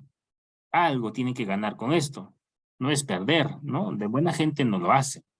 Por lo tanto, tengo que saber cuánto voy a invertir y qué voy a ganar a cambio. Y esto me ayuda muchas veces este formato. Y otra cosa es importante, si se dan cuenta de la tabla anterior, los instrumentos los voy a unir, esto de que está acá, lo voy a unir hacia la variable y voy a crear dos columnas más, materiales de verificación y recursos adicionales. Los instrumentos ya lo habíamos definido. ¿A qué se refieren los materiales de verificación? Primero, ¿dónde encuentro la información? Ese es un material de verificación. Por ejemplo, el sexo de la persona que voy a estudiar, ¿dónde la voy a encontrar? Como eran caracteres sexuales secundarios, sería en el DNI, ¿no? ¿Habrá algún recurso adicional que necesita además del DNI? No necesito nada más. El DNI es suficiente como un material. En el caso de la edad, exactamente lo mismo. El DNI es suficiente y no existe ningún recurso adicional. ¿Qué pasa en el caso del área construida que requería un flexómetro y hacer un polígono? El material de verificación va a ser un informe o una ficha de recolección de información. O sea, un cuaderno de campo. O si estamos hablando de topografía, una libreta de campo. Esta libreta de campo me ayuda a recolectar datos.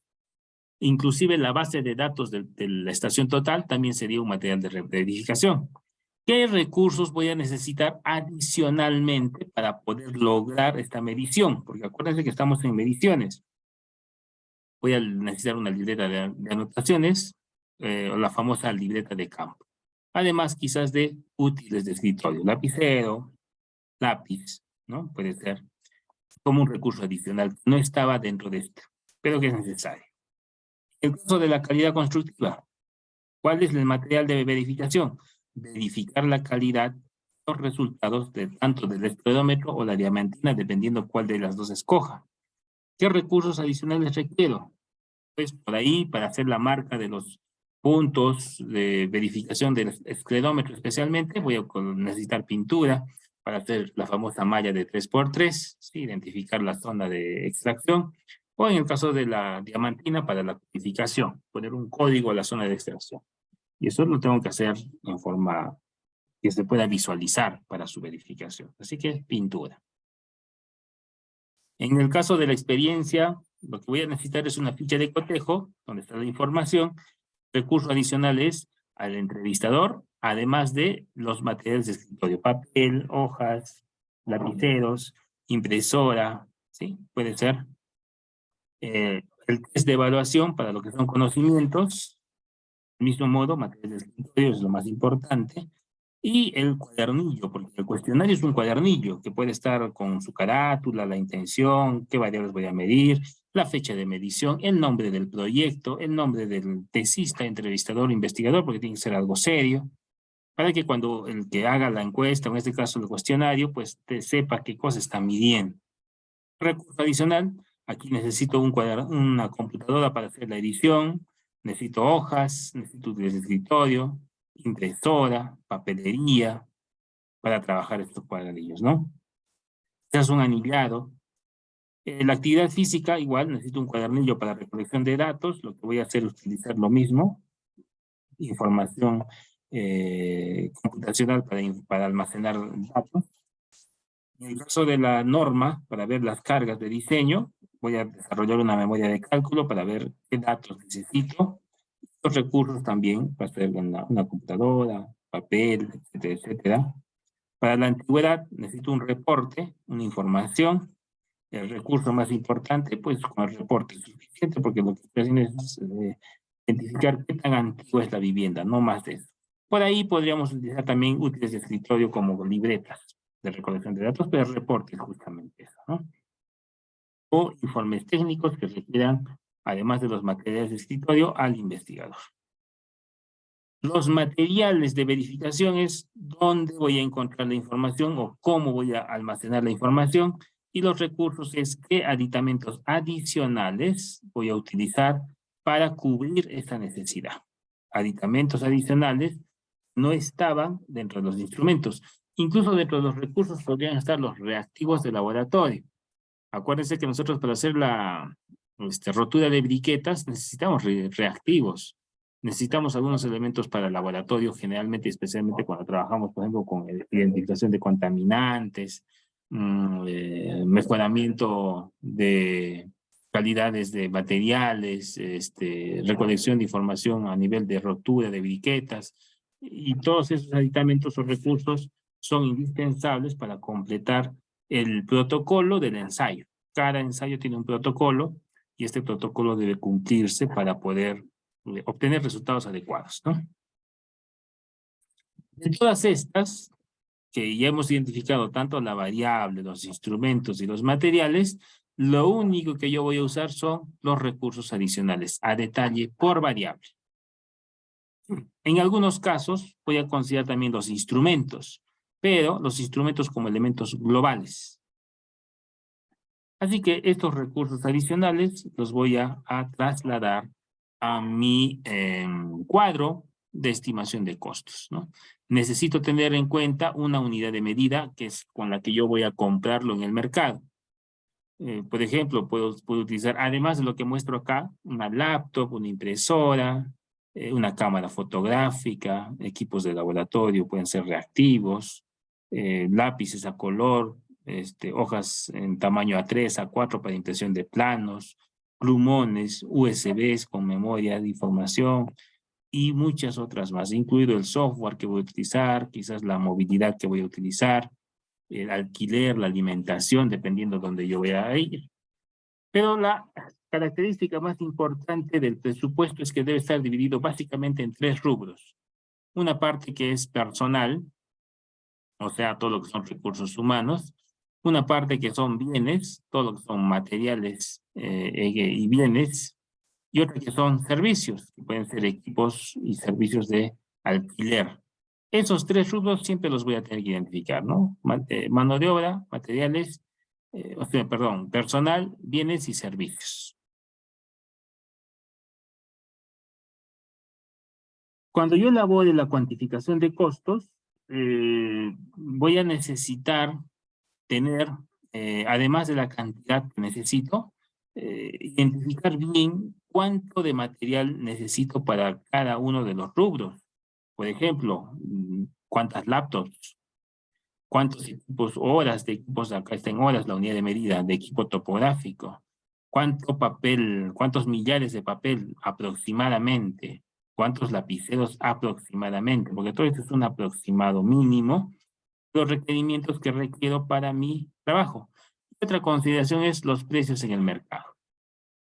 Estos precios en el mercado los tengo que considerar en función a una pequeña cotización preliminar de lo que cuesta, por ejemplo, una laptop. Aquí yo podría trabajar incluso como un alquiler, no tanto como una compra, ¿no? Pero a veces en proyectos grandes se tiene que comprar la laptop. Una impresora como alquiler podría ser. ¿Cuánto está, por ejemplo, un lapicero? Un plumón, una memoria? Hay que actualizar costos. La multiplicación del precio unitario por la cantidad que necesito me va a dar un precio total. Si sumo cada uno de estos rubros en sus secciones más importantes, que son recursos, bienes y servicios, me da un monto parcial. La suma de los parciales me da un monto total. En este ejemplo, 11.000 soles, 11.840 soles con 50 centavos. Si yo presentara este formato a una empresa, yo podría, en base a esta información, pedir un porcentaje de, de este financiamiento, quizás el 100%, dependiendo qué tan interesante sea para la empresa. A veces me pueden financiar hasta el 100% si es que los resultados que va a obtener mi proyecto de investigación, pues le va a ayudar a subir los montos a nivel de ganancias de la empresa. Si fuera ese el caso, pues me va a tener que, bueno, me va a tener, no, me va a dar información, me va a dar financiamiento porque le conviene a la empresa. Es una inversión a largo plazo a veces, o incluso a corto plazo por los tiempos que trabajan las empresas, ¿no? Para esto nos vamos a ir a una hoja de trabajo. Esta hoja de trabajo es la que les voy a mostrar, es el taller número 23.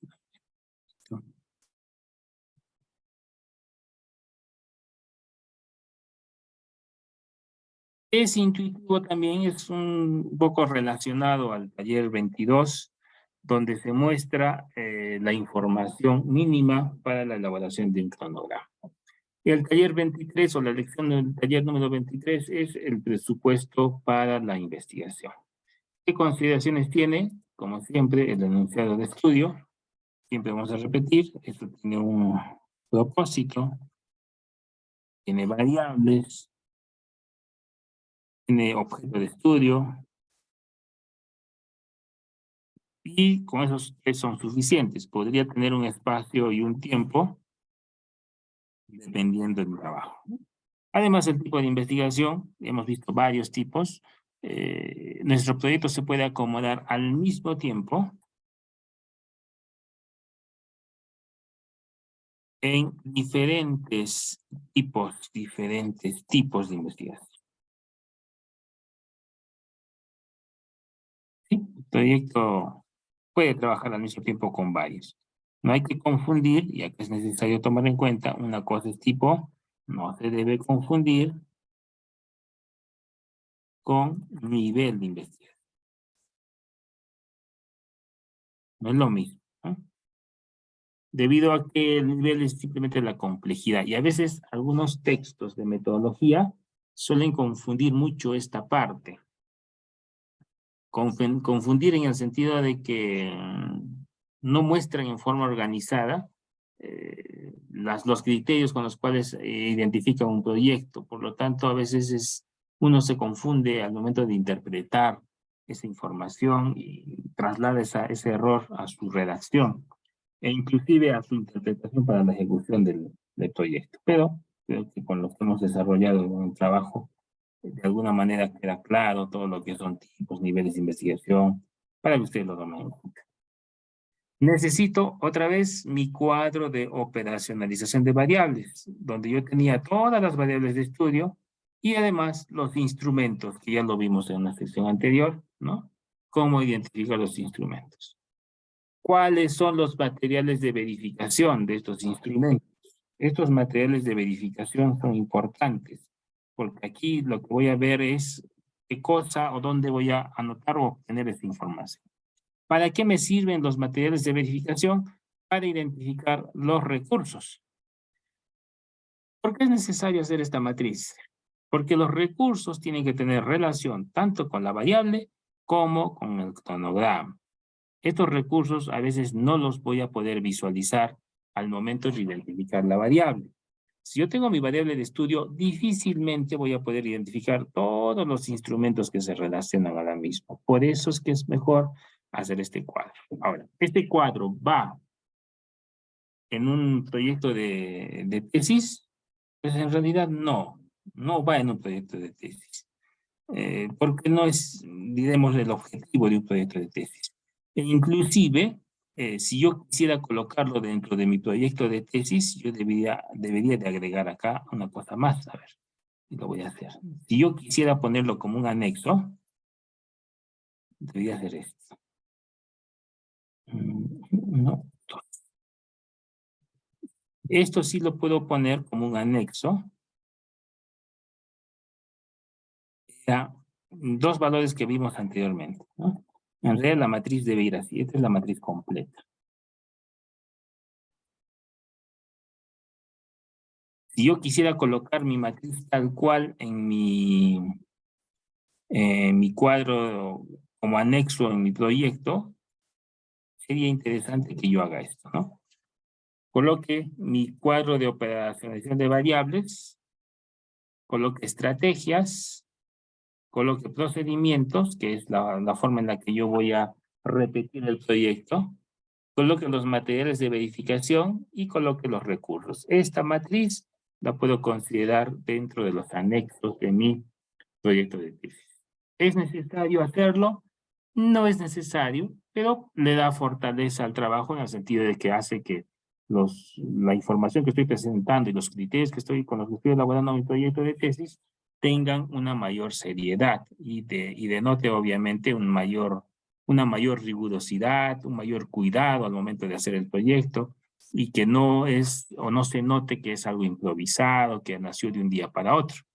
En realidad, estos cuadros adicionales simplemente le fortalecen al proyecto de investigación en el sentido de que dan la impresión de que el trabajo, que por cierto ustedes lo han elaborado ya en 22 sesiones que estamos trabajando, lo han elaborado con mucho detalle, uno por uno, punto por punto, ¿no? Muchas veces los proyectos se suelen hacer de un día para otro. A ver, me imagino qué cosa quiero hacer y pues relleno lo que pueda en mi proyecto de tesis. Si me aprueban en buena hora y si no, cambio de tema. Pero eso en realidad debería de no tomarse en cuenta porque cuando yo trabajo un proyecto de tesis, la única forma de que yo garantice la conclusión de mi trabajo de tesis es que primero yo esté comprometido con el tema que estoy desarrollando, que me agrade lo que estoy desarrollando. Eso es un criterio que yo uso mucho cuando me consultan. A veces me consultan y me dicen, ingeniero, ¿no tendrá usted un tema de tesis para hacer? Lo primero que siempre preguntan. ¿No tendrá algún tema para trabajar? Yo no respondo eso en forma rápida porque yo puedo tener muchos temas para trabajar en mi propia línea de investigación. Pero si yo les doy uno, en realidad de alguna manera estoy imponiendo mi gusto y mi criterio. Y cuando uno impone algo, en el tiempo se nota esto con los resultados que no agrada al tesista y por lo tanto ya llega el momento en el que lo hace ya por cumplir. Pero cuando uno crea su propio tema de investigación, uno genera sus propios, en este caso, formatos o fichas de trabajo y se compromete con el trabajo, pues garantiza el cumplimiento también. Por eso es que es muy raro, o en realidad ni siquiera raro, yo nunca doy un tema de tesis así nomás, ¿no?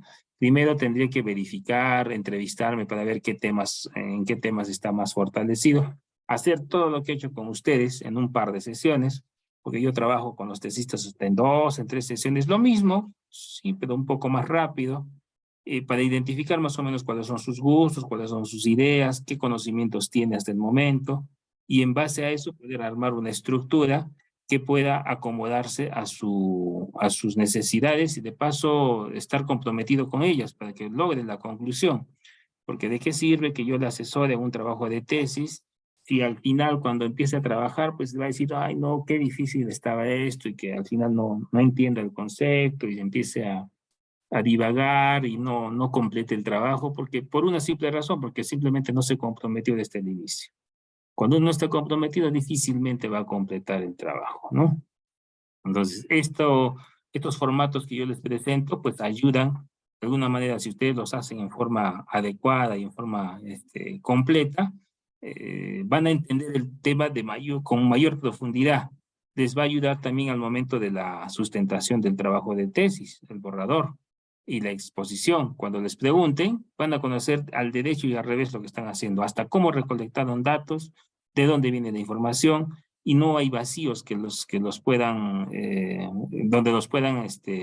sorprender al momento de la pregunta en una sustentación de tesis. Generalmente este punto de recolección de datos es muy fácil de identificar si el tesista hizo o no hizo el trabajo con esta matriz. Si no me sabe responder cómo recolectó datos, qué procedimientos usó, cuáles son los recursos que usó, probablemente se copió la información. No sabe cómo ha hecho, ¿no? Y por eso es importante. Entonces, una vez que han hecho esto, pasan, y aquí ya les he puesto el formato que está en el ejemplo para que lo tengan como ejemplo, porque en realidad esto del presupuesto no hay una estrategia para desarrollar, simplemente es tratar de hacer que los costos que yo voy a utilizar sean coherentes.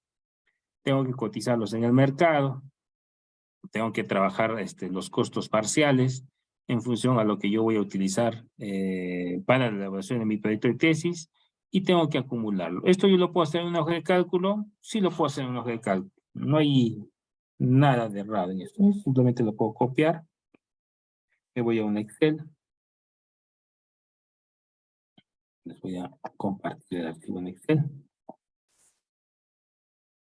Ustedes pueden hacer su propio formato si desean. Le pongo pegar y ya está mi formato en Excel. Así de rápido. Lo que tendría que hacer es ya empezar a utilizar fórmulas, ¿no? Esto sería la cantidad multiplicado por el costo. Ahí está. Copio todo esto. Sí, perdón, esto es así.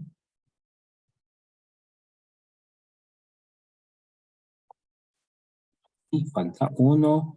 ¿Qué es esto? A ver, papel bond. Vamos a ponerle 30, 30, 65. Sí está por ahí. Y copio esto, sumo. Voy a sumar lo que está por la parte de abajo. Los dos. Acá. 1600 por acá. Sumo esto. Vean que no hay mucho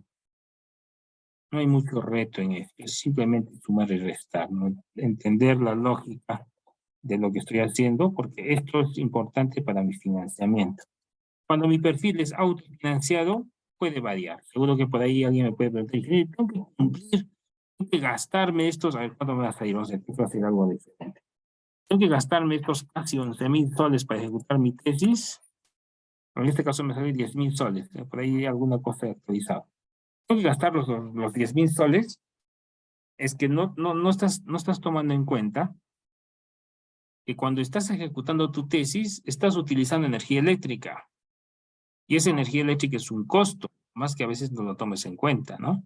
Estás alimentándote en ese proceso. Vas a tener que almorzar, desayunar, cenar, trasladarte de un lugar a otro. Y a veces no tomamos en cuenta esos costos, así que pensamos que parece muy elevado, pero en realidad es carísimo elaborar una tesis solamente con el hecho de poder cubrir necesidades básicas durante la elaboración de la tesis.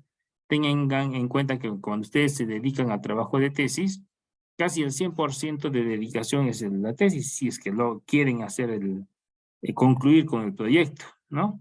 Si es que no, pues obviamente pues una tesis dura pues 6 meses, 8 meses, un año, llega a los 2 años y están pidiendo ampliación.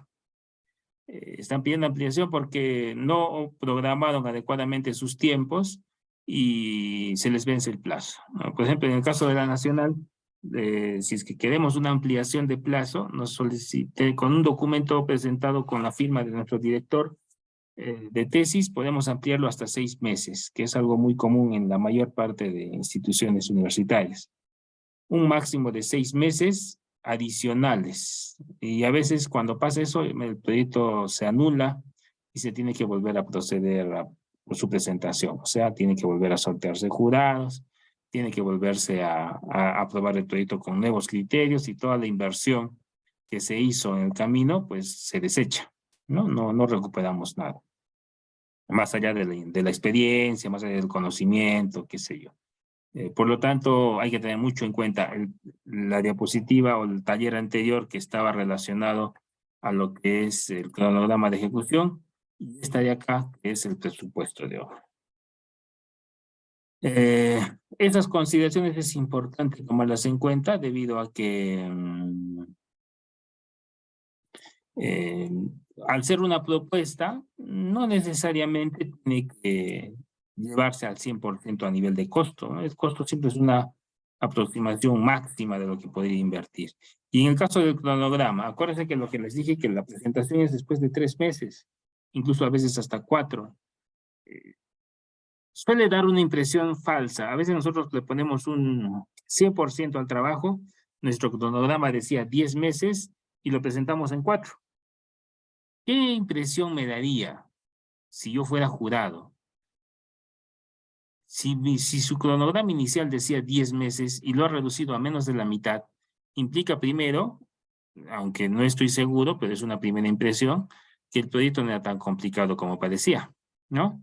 Y segundo, que al ser no ser tan complicado como parecía, tengo que revisar.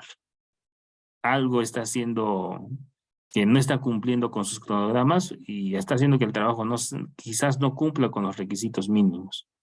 Por lo tanto, si ustedes programan su proyecto en 10 meses, pues que lo hagan en 9 no le hace, ¿no? Que lo hagan en 11 no le hace, pero de ahí que bajen al más del 50%, van a dar la falsa impresión a sus jurados de que el trabajo no era tan complicado como parecía.